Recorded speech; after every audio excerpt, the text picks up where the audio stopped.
ଏହା ହେଉଛି ଚିତ୍ରାଙ୍କନ। ପିଲାମାନେ କ'ଣ ଅଛି ଆସ ଦେଖିବା। ପ୍ରଥମ ପ୍ରଶ୍ନ ଅଛି, ତଳେ ଦିଆଯାଇଥିବା ପର୍ଯ୍ୟାୟ ଭିତ୍ତିକ ଚିତ୍ରଟିର ଢାଞ୍ଚାକୁ ଦେଖି ଆଉ ଏକ ଚିତ୍ର କୋଠରୀ ମଧ୍ୟରେ ଅଙ୍କନ କର। ପିଲାମାନେ ଏହି ପର୍ଯ୍ୟାୟ ଭିତ୍ତିକ ଚିତ୍ରକୁ ଦେଖି ଆଉ ଗୋଟିଏ ଚିତ୍ର ଅଙ୍କନ କରିବ। ତୁମେ ଏହାକୁ ଘରେ ଅଭ୍ୟାସ କରିବ। ଯେଉଁ ଗୋଟିଏ ଚିତ୍ର ବି ହେଉ ଘରେ ଅଭ୍ୟାସ କରିବ, ତାପରେ ଆସିଲେ କିଛି ଅସୁବିଧା ହେବ ନାହିଁ। ତୁମେ ଅଙ୍କନ କରିଦେଇ ପାରିବ ଯେକୌଣସି ଗୋଟିଏର ଚିତ୍ର।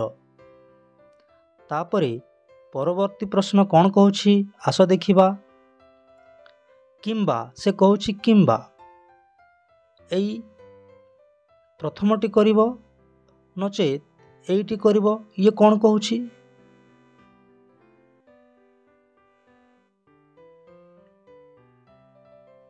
ଇଏ କହୁଛି ତଳେ ଦିଆଯାଇଥିବା ଚିତ୍ରଟିର ବାମ ପାର୍ଶ୍ୱ ଭଳି ଡାହାଣ ପାର୍ଶ୍ୱରେ ସେହିଭଳି ଅବିକଳ ଚିତ୍ର ଅଙ୍କନ କର।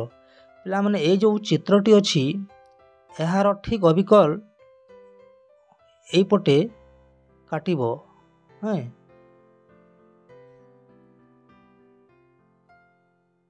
ଏହାର ଠିକ୍ ଚିତ୍ର ତୁମେ କାଟିବ।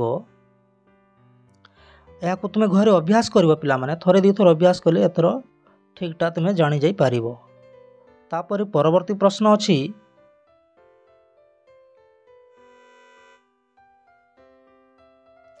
ତଳେ ଦିଆଯାଇଥିବା ଚିତ୍ର ଦୁଇଟି ଦେଖି ଖାଲି ଥିବା କୋଠରୀରେ ବଡ଼ ଆକାରରେ ଯେକୌଣସି ଗୋଟିଏ ଚିତ୍ର ଅଙ୍କନ କରିବ। ପିଲାମାନେ ଏଇଠି ଦୁଇଟି ଚିତ୍ର ଅଛି।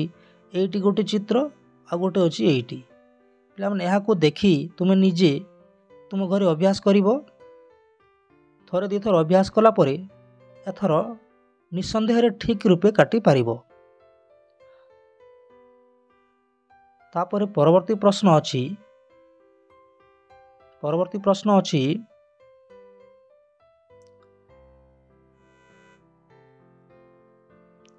ତଳେ ଦିଆଯାଇଥିବା କୌଣସି ଗୋଟିଏ ଚିତ୍ରରେ ରଙ୍ଗ ଦେବ। ଏଇଠି ଗୋଟେ ଅଛି କିମ୍ବା ଏଇଠି ଅଛି। ଏପଟରେ ରଙ୍ଗ ଦେବ ନଚେତ୍ ଏଇ ବେଙ୍ଗରେ ରଙ୍ଗ ଦେବ। ଅଭ୍ୟାସ କରିବ ପିଲାମାନେ। ଯେମିତି ଏଇଠି ଅଛି ପଦ୍ମ ଫୁଲ, ମାନେ ପଦ୍ମ ଫୁଲରେ କେମିତି ରଙ୍ଗ ହେବା କଥା ସେ ରଙ୍ଗ ଦେବ। ତାପରେ ଏଇ ବେଙ୍ଗରେ କେମିତି ରଙ୍ଗ ହେବା କଥା ସେ ରଙ୍ଗ ଦେବ, ମାଟିଆ ରଙ୍ଗ। ତାପରେ ଏଇଠି ଅଛି ଗୋଟେ ଗଛଟି ଅଛି, ଶାଗୁଆ ପତ୍ର ଅଛି, ଏଇଠି ଶାଗୁଆ ରଙ୍ଗ ଦେବ। ଏଇଠି ଘାସ ବୁଦା ଅଛି ଦୁଇଟି, ଏଇଠି ମଧ୍ୟ ଶାଗୁଆ ରଙ୍ଗ ଦେବ। କିମ୍ବା ତଳେ ଥିବା ଚିତ୍ର ଗୋଟିଏ ପ୍ରଜାପତି ରଙ୍ଗ ବେରଙ୍ଗର, ଏଇଠି ରଙ୍ଗ ବେରଙ୍ଗ ବିଭିନ୍ନ ରଙ୍ଗ ଦେବ। ପିଲାମାନେ ଏଇ ସ୍ଥାନ ମାନଙ୍କୁ ଗୋଟେ ପ୍ରକାର ରଙ୍ଗ ଦେବ, ଏଇ ସ୍ଥାନରେ ଗୋଟେ ପ୍ରକାର ରଙ୍ଗ ଦେବ, ଏଇ ମଝିରେ ଗୋଟେ ପ୍ରକାର ରଙ୍ଗ ଦେବ। ସୁନ୍ଦର ଦେଖାଯିବ। ତାପରେ ପ୍ରଜାପତିକୁ ପୁରା ବ୍ରାଉନ୍ କଲର୍ ଦେଇଦେବ। ଘରେ ଅଭ୍ୟାସ କରିବ। ତାପରେ ତୁମେ ନିଃସନ୍ଦେହରେ ଭଲ ମାର୍କ ଆଣିବ। ଧନ୍ୟବାଦ।